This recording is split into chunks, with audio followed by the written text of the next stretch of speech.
Good morning and welcome to the Mall of Asia. It's day 2 of the 27th FIBA Asia Championships. And the first game we've got is between two losing teams from yesterday. Malaysia lost very, very heavily to Iran. And in one of the games of the day, China lost to Korea by 4 points.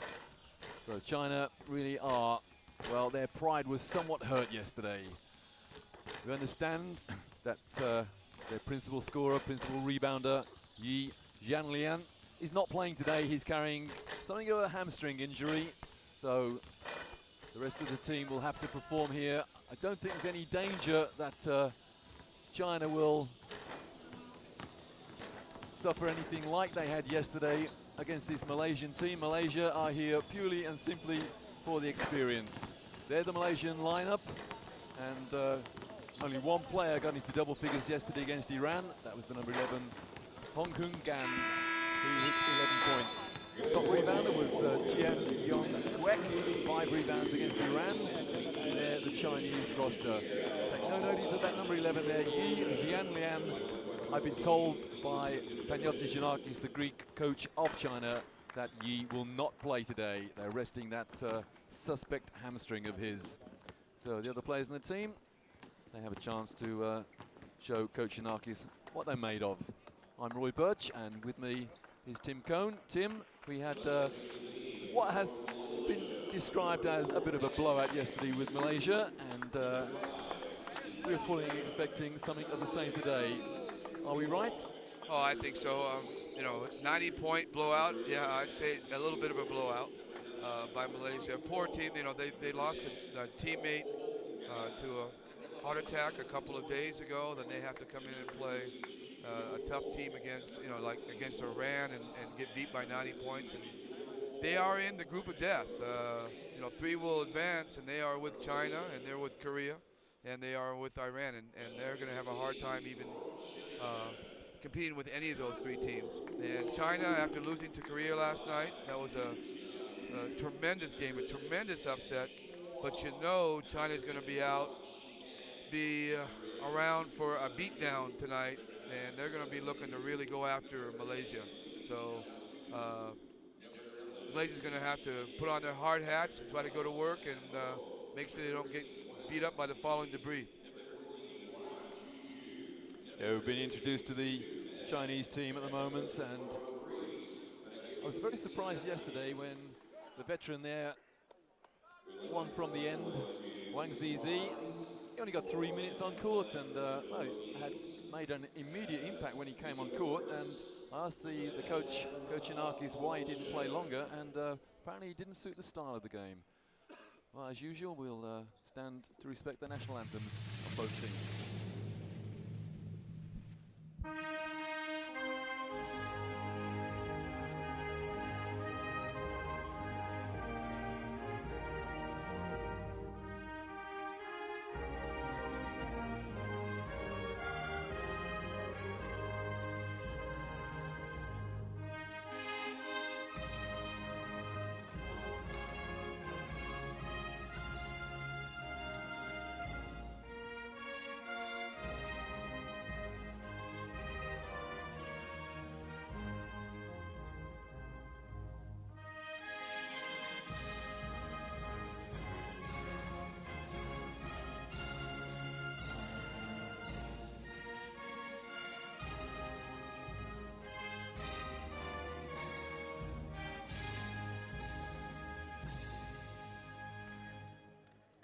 Please remain standing for the national anthem of China.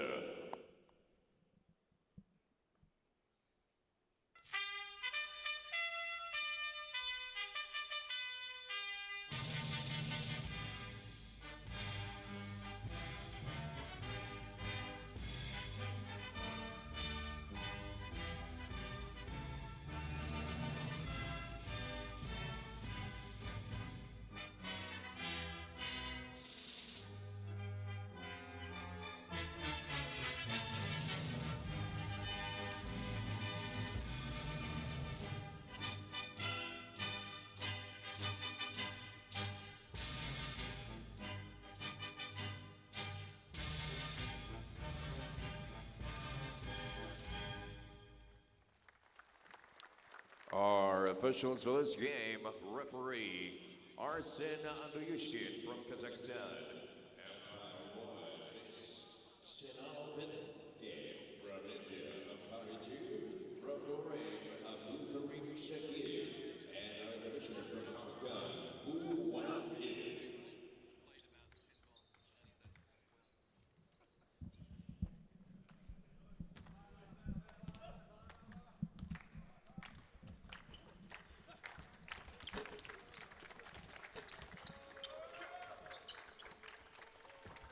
So we're just over 3 minutes from the start of the first game of day 2. 2013 Asian Championships, FIBA Asian Championships. And just a reminder what's at stake in these championships. Next year in Spain, it's the 2014 World Cup. The first time that the Championship of the World has been called the World Cup. It's previously been called the World Championship. It's a great experience for the teams that get there, and 3 of those teams will be from this competition. Last time this competition was held 2 years ago in Wuhan, there was only 1 spot available for the Olympic Games, but on this occasion, here in the Philippines, there are 3 spots for the World Cup in Spain next year. What a competition that will be. Without Yi playing today, we might see a lot of Wang Zhuzhu, and he's a veteran. He's been around. He's been playing for the national team since the late 1990s. So, and this is probably on his last legs here. It'll be curious to see if he will be on the team that will go to the World Championship. If of course, well, we do expect him to make it. But he was a late addition to this team after Yi was supposed to be, or Lee, excuse me, was supposed to be hurt.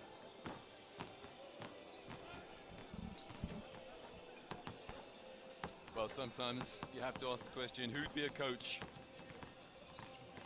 Chun Yi Tai, coach to Malaysia, on a hiding to nothing yesterday, and don't think he had bad dreams last night, but, well, he's probably going to experience the same thing today.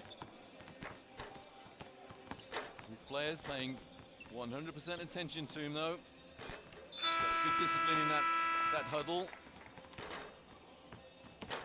But you have to say he needs to be the motivator of all time to try and get that starting 5 geared up for a game against the defending champions. I think, again, the key for him is just getting his guys to make sure they come out and play for 40 minutes. And they have to always remember that they are representing their country and their countrymen, and I think that's what you build on, and you just keep telling them that no matter what happens out there, let's remember who we are and what we're representing, and keep on playing hard. And as long as they do that, and truly, I know it's a cliche, but truly, they can walk away from the game with their heads held high if they came out and played. But once they start showing a little bit of disgust or discouragement, then the coach has something to complain about, and that'll be something that we can look at and see. But even though they got beat by an incredible 90 points yesterday, we really didn't see any quit in their game. They defended every time up and down the floor. They went down and executed their offense. They didn't play wildly. They got back on defense every time. All the effort areas of the game were shored up. So if they can come out and do that on a second consecutive night, especially after all the stuff they've been through, then, our hats off to them. Yeah, I fully endorse that. Got a quick glimpse there of Panagiotis Giannakis, the Greek coach, former national team coach in Greece. Probably the result of his life as a coach back in 2006 when he masterminded the defeat of the United States in the semi-final of the World Championships. But, yesterday, he was disappointed with the result, but not drastically unhappy. He knows that the competition still has a long way to go. Certainly isn't a knockout stage yet. And today he's prepared to do without the man in the white t-shirt at the end of the bench there, Yi Jianlian. It's been an interesting ride for China over the years. They've had a number of different foreign coaches. They've had some NBA guys come in and work with them. They've had a Serbian coach and now a Greek coach, and they've gone through different systems throughout the years. And And one of the things we were discussing earlier is that it's kind of interesting to see, where they are right now and their development. Playing much more of a European style than they had in the past. And again, in this tournament, it's always interesting because there's so many different types of coaches that we're seeing so many different types of systems.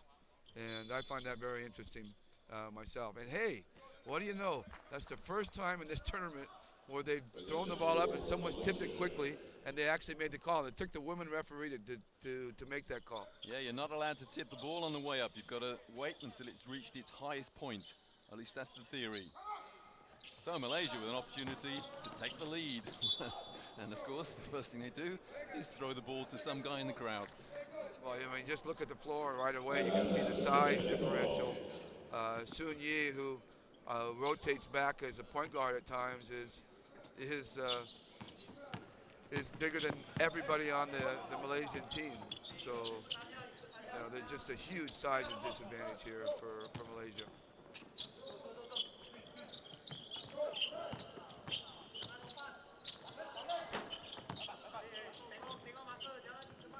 China misses from the perimeter, and this is something that they had a hard time against in Korea. They were, in their Korean game, they were an incredible 0 for 14 from the three-point line.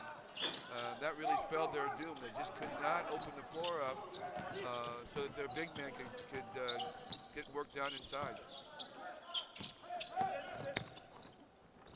Well, China get underway.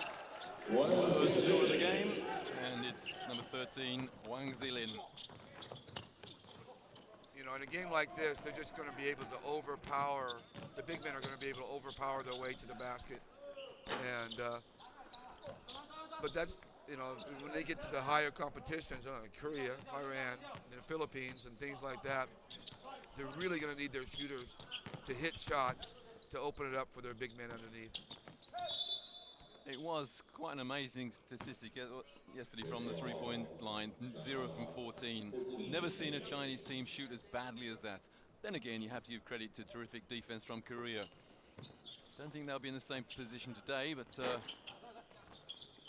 winning the offensive boards here as expected. I think the coach is going to want to try to establish their outside game a little bit, see if they can get it going, take some threes. And see if they can get a rhythm maybe as the tournament progresses. And they're not going to go 0 for 14 for the rest of the tournament. I mean, they're going to hit three-point shots. They do have great shooters. But for one night, they just didn't hit it. And again, you're right.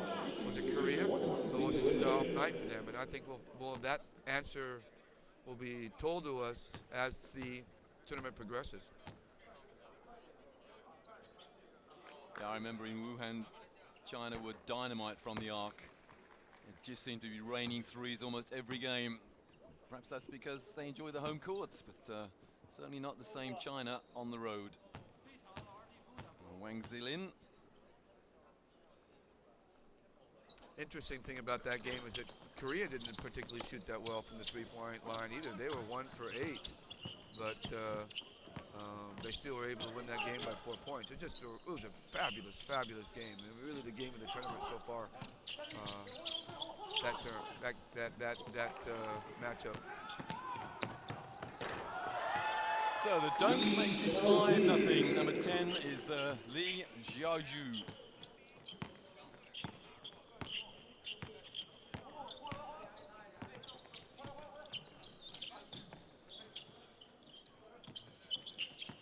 Just like the Iranians, they're switching out on all pick and rolls, and therefore Malaysia cannot create any openings because of all the switching and the great size and quickness that the Chinese have over them.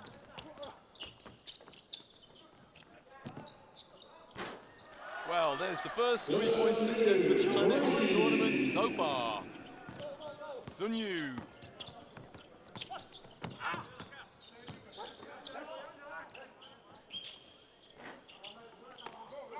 Well, Malaysia took an age to score yesterday against Iran. It was something like 25 or perhaps even more points in a row for Iran. Let's hope we don't see the same situation today. That would be so disheartening for Malaysia. Wasn't it 45-3 at one point or something like that in the Malaysia game?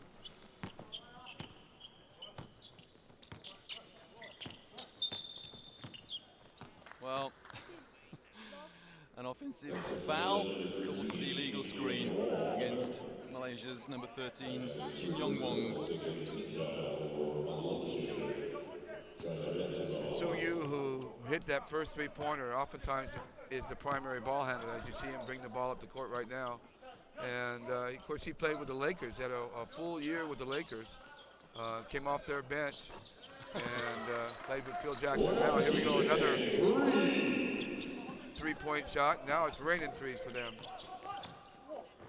Wang Shipeng hits China's second three-pointer. And China are on the foul line again, and again it's Wang Zilin. So at 0-11, Malaysia called the first time out of the game.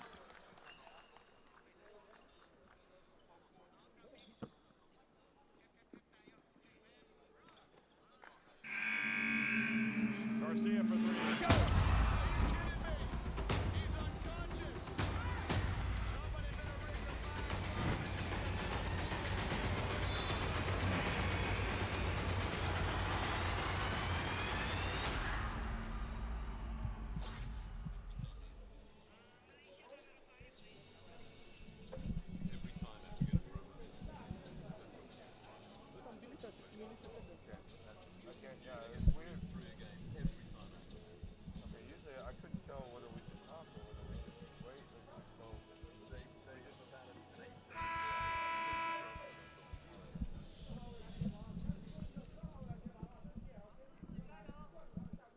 So the first time out of the game is called by Malaysia, who trail 0-11.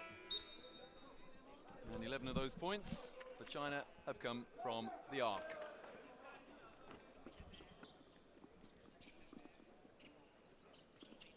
Well, Coach Yanakis knew exactly what he was stepping into when he applied for the job as head coach of China.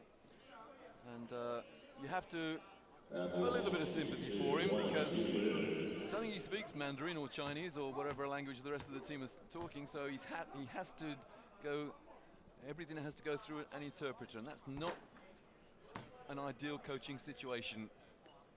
No, you're right. Coaching's all about communication, and when you can't communicate at a deep level and relate to the players, it makes it so much more difficult.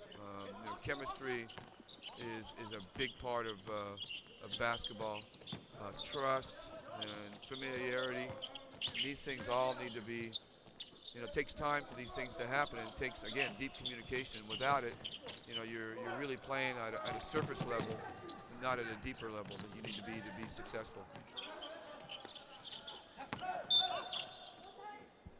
And another foul against Chian Won Kuek. I think that's his second. No, my mistake, it's his first, but he was the main rebounder yesterday for Malaysia. 5 rebounds against Iran. The last thing he wants to do is be loaded up with fouls.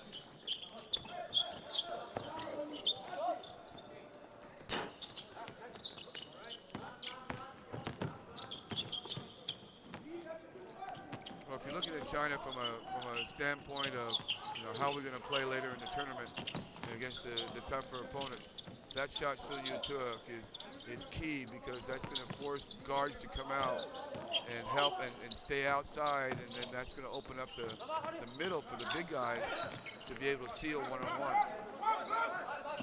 What's difficult is when the guards can collapse down into the key and take away those easy passes or seal passes to the bigs. Oh, good hands, but equally good hands to retrieve the loss. And that's a foul against a three-point shooter with 1 second on the shot clock. The old adage of basketball is never foul a jump shooter. You do want to challenge three-point shots. You do want to get up in them, but you don't want to foul them. Basically what happens is that generally a three-point shot is maybe a 35, 40% shot. And then what you do is if you foul them, you turn them into 70, 80% shooter at the free throw line. So you're better off just challenging that shot and rather than putting them on the line. First is good, the middle shot is not, and Wang Shipeng has one to come. Wholesale substitutions waiting to come in for China, and here they come now. And the veteran, Wang Zizi, of indeterminate age. Hadn't got 3 minutes yesterday, scored 4 points, and we'll hope that his court time is extended somewhat today. Well, at least we assume he will hope that. No doubt Wang Zizi can play. He is a great shooter. He sees the floor well. He passes the ball well. Can be a little disinterested defensively, but he is a player. Good hands from Zupeng. And again, like the Iranians yesterday, there's still a lot of pressure. You know, the team is putting pressure on the ball, and again, that keeps the team interested throughout the big leads that they may have. So, although you say, wow, it's not fair to make these guys look bad, but this is really the way you play the game, and you want to play the game right, and you want to keep your players interested. Oh yeah, I don't know too many basketball teams that take prisoners. And score the game there for Wang Zizi. Well, Malaysia just had an open layup, and it hit the rim and rolled out. China made them pay with a layup at the other end.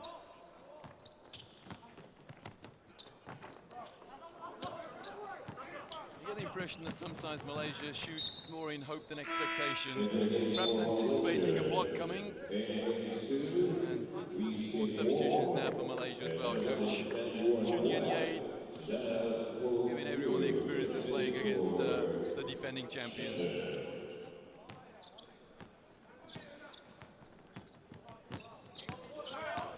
No doubt there's a huge intimidation factor going on, and you know, when you go up and you take the shot and there's a guy that's 4 or 5 inches taller than you, you're going to be thinking block rather than rim, and oftentimes you will not focus on that shot and make it. You'll end up just throwing it up there, and it's kind of embarrassing at times.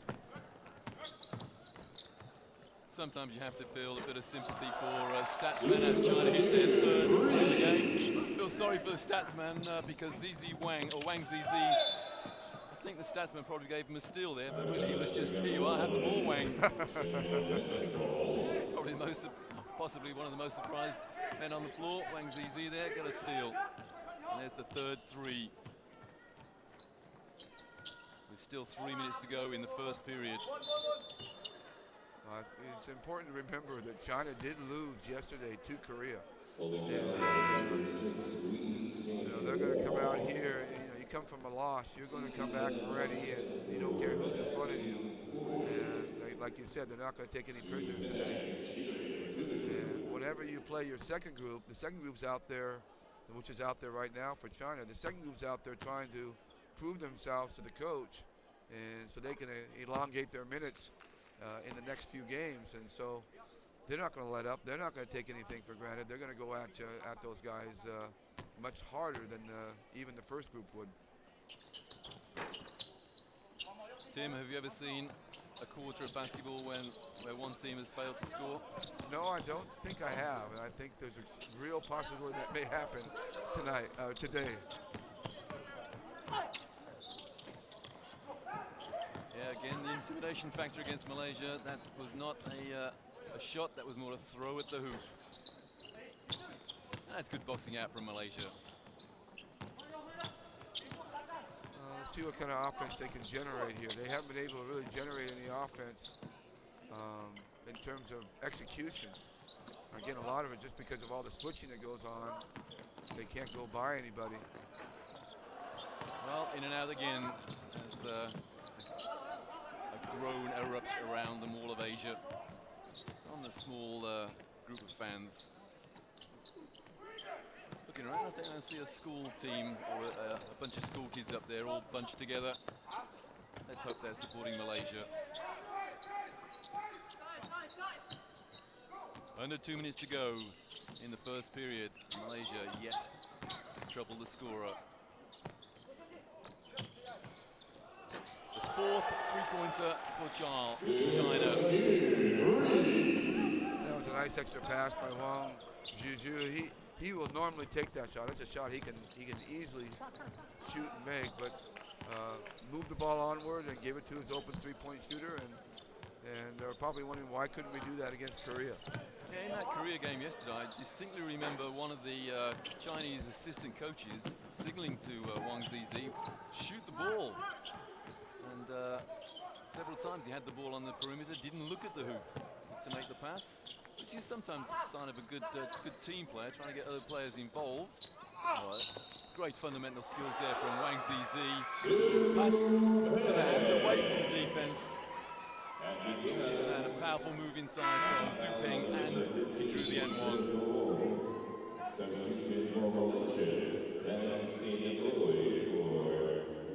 It's a skill that's often overlooked in basketball. The skill, the ability to draw fouls, make someone foul you. I often say, if you get the ball in the paint, come out with something. If it's a score, that's great. If it's a score and a foul, that's even better. Oh, nice pass. And Malaysia on the scoreboard in the last minute of the first period. It's number 15, Min Jo Fung. So we still are not going to see a period of basketball where one team does not score. Zizi inside. The quick response makes it a 28-point game. Again, the thing I'm looking for Malaysia is, are they softening up? Are they not playing as hard? Are they discouraged? But no, they're going hard to the rim every time. They're not scoring, but they're going hard. They're hustling back on defense. They're up on their man, and they're just being overpowered by China at this point. But that's expected.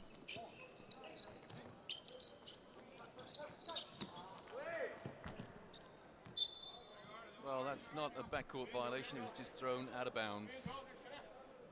The man on your screen there is Ban Sin Ui, who we were told was the star player of this team.